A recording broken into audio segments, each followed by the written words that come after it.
Utholakale ebulewe isidumbu sakhe esingcwatshwe egcekeni lomuzi womuntu wesimame obenyamalele nokubika ukuthi wanyamalala ngosuku olandulele ukhisimusi ngenyanga edlule.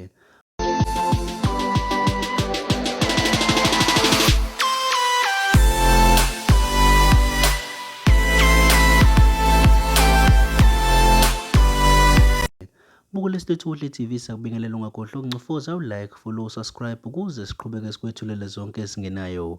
Kanti udaba esibika ngalo udaba olubika ukuthi wetholakale ebulewe isidumbu sakhe esingcwatshwe egcekeni lomuzi womuntu endaweni yaseNandi eMawoto wesimame obenyamalele ogama lakhe lingu-Ayabonga Mtshilo noneminyaka elinganiselwa kwengu-24 ubudala. Kanti lo wesimame ukunyamalala kwakhe kuthiwa kwaqapheleka ngosuku olandulela ukhisimusi ngenyanga ephelile lapho khona kwakulindeleke ukuthi abuyele ekhaya kepha akazange abuye.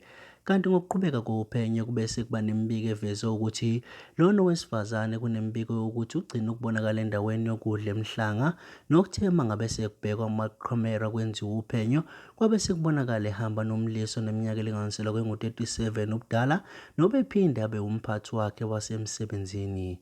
Kanti amaphoyisa athi alandela umkhondo womsolwa nalapho khona kuphinde kwavela iy'ndaba zokuthi abesembopho osukwini lanamhlanje ngemva kokutholwa ukuthi kube ney'ndaba ey'qinisekisayo ukuthi lona owesilisa nalo wesimame baba nengxabano besendlini yakhe nokuholela ekuthenini wagcina esemkinya wambulala wamgqiba egcekeni ngenxa yokufihla umkhondo noma ubufakazi. Sisilethu Kuhle TV sidlulisa amazwi enduduzo emndenini kubangani nasey'hlobeni nakubona bonke abathe bathinteka enhliziyweni.